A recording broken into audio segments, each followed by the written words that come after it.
Terima kasih masih setia untuk mengikuti ibadah online Pemuda Rakyat Letona. Nah, hari ini kita akan kembali lagi beribadah. Teman-teman jangan lupa ya untuk menyiapkan waktu dan hati kita. Selamat mengikuti ibadah. Baik teman-teman, sebelum kita mulai ibadah, mari kita menghadap Tuhan dalam doa. Kita berdoa. Terima kasih Tuhan Yesus, Engkau memberkati kami hingga sampai detik ini ya Tuhan.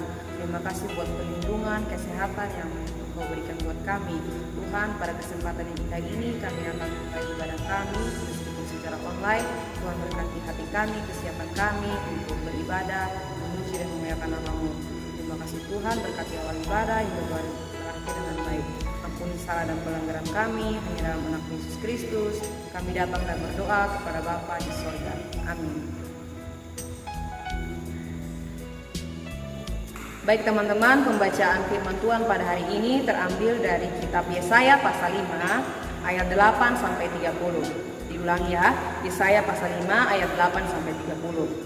Nah, karena ayatnya banyak, kita akan baca ayat perenungannya saja. Karena itu teman-teman ditugaskan untuk membaca dari ayat 8 sampai 30. Demikian bunyi firman Tuhan. Bangsa asing sebagai alat murka Tuhan. Sebab itu bangkitlah murka Tuhan terhadap umatnya, diacungkannya tangannya terhadap mereka, dan dipukulnya mereka. Gunung-gunung akan gemetar dan mayat-mayat mereka akan seperti kotoran di tengah jalan. Sekalipun semuanya ini terjadi, murkanya belum surut dan tangannya masih teracung. Demikian firman Tuhan. Pada hari ini temanya ialah mengabaikan peringatan. Temanya mengabaikan peringatan. Nah, melalui penjelasan Alkitab mengenai Yesaya, bangsa Israel dan Yehuda mengalami masa kemakmuran dan kesejahteraan pada waktu itu. Namun, pada masa kemakmuran dan kesejahteraan terjadi itu disertai dengan kemerosotan akhlak. Artinya ketidakadilan, pemerasan atas rakyat kecil, dan mereka juga melakukan ibadah dengan kelakuan yang tidak sepadan kepada Tuhan. Akibatnya Tuhan mengizinkan negara-negara besar untuk menghancurkan Israel dan membawa mereka ke pembuangan di Babel. Baik teman-teman, Tuhan memberikan peringatan keras kepada umatnya melalui Nabi Yesaya. Di situ terdapat pada ungkapannya, yaitu pada penggunaan kata celakalah.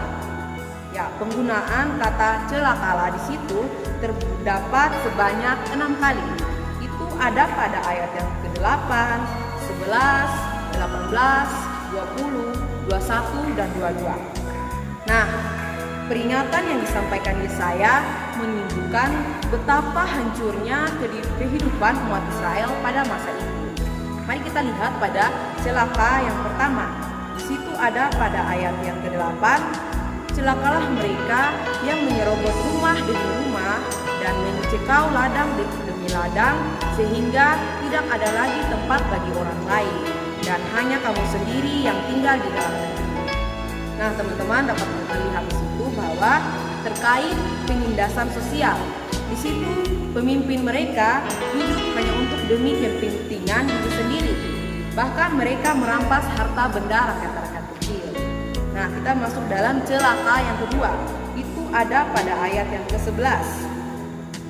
Celakalah mereka yang bangun pagi-pagi dan terus mencari minuman keras dan duduk sampai malam hari, sedang badannya dihangatkan anggur. Nah, di situ mereka hidup pesta pora dan disertai kemabukan. Mereka hidup jauh dari kepedulian sosial dan mereka dirasuki oleh kenikmatan diri sendiri.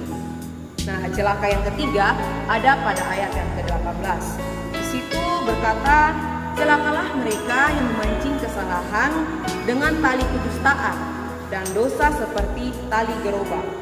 Nah, teman-teman, di sana mereka dusta tidak dianggap lagi dosa, melainkan pembenaran diri.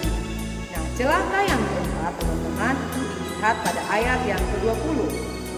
Di situ firman Tuhan berkata, celakalah mereka yang menyebutkan kejahatan itu baik dan kebaikan itu jahat, yang mengubah kegelapan menjadi terang dan terang menjadi kegelapan, yang mengubah pahit menjadi manis dan manis menjadi pahit. Nah, teman-teman, Nah, di situ mereka memutar balik kebenaran. Yang baik menjadi jahat, yang jahat menjadi baik. Nah, celaka yang kelima itu terdapat pada ayat yang ke-21. Celakalah mereka yang memandang dirinya bijaksana, yang menganggap dirinya pintar.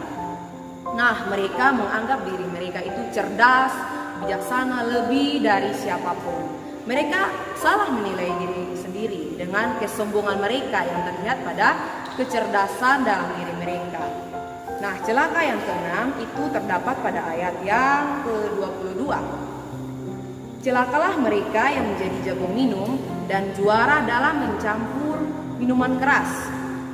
Nah, di situ teman-teman, mereka memperlihatkan perlombaan untuk menonjolkan kemampuan bahwa buruk akan menjadi bangga. Semakin buruk tingkah laku mereka, maka mereka akan semakin bangga.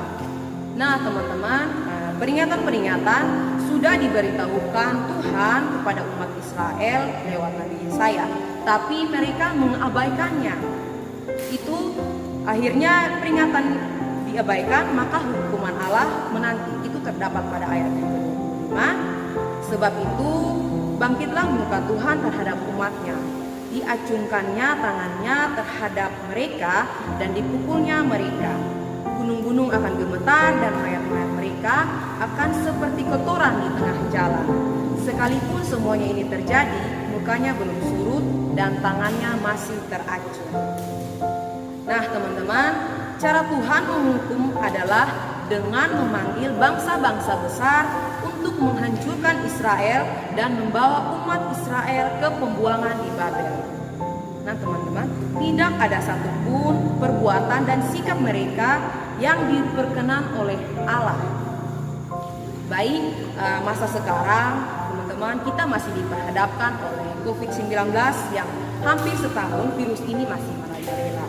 Nah, tapi peringatan-peringatan ini Tuhan sudah memberitahukan lewat pemerintah, lewat orang-orang sekitar kita, lewat keluarga, bahwa kita harus melaksanakan 3M, berdoa, berdiam, bekerja dalam rumah. Nah, teman-teman, jika kita mengabaikan peringatan itu, maka kita sudah tahu apa yang nantinya akan terjadi. Baik, teman-teman, pesan melalui firman ini yaitu Tuhan tidak akan pernah menghukum seseorang tanpa alasan. Ingat baik-baik, Tuhan tidak pernah menghukum seseorang tanpa alasan. Ia terlebih dahulu memberi kita peringatan. Apabila tegurannya diabaikan, maka hukumnya pun akan menimpa hidup kita. Nah, semoga teman-teman dapat melakukan firman ini dalam kehidupan sehari-hari. Shalom. Teman-teman, sebelum kita mengakhiri ibadah kita, mari kita menghadap Tuhan dalam doa. Kita berdoa. Terima kasih Tuhan Yesus, Engkau menyertai kami hingga sampai detik ini ya Tuhan. Terima kasih sudah membimbing kami dari awal ibadah hingga sampai di penghujung. Tuhan berkati firman yang kami dengar agar kami bisa melakukan dalam kehidupan kami hari lepas hari. Memberkati pergumulan kami sebagai pemuda, Tuhan Yesus sertai kami dalam masa depan kami, orang tua kami, Tuhan Yesus berkati dalam pergumulan mereka. Memberkati kami semua ya Tuhan, memberkati virus corona ya Tuhan. Biarlah ini semua seturut kehendak-Mu ya Tuhan. Jaga kami, lindungi kami, berikan kami kesehatan ya Tuhan.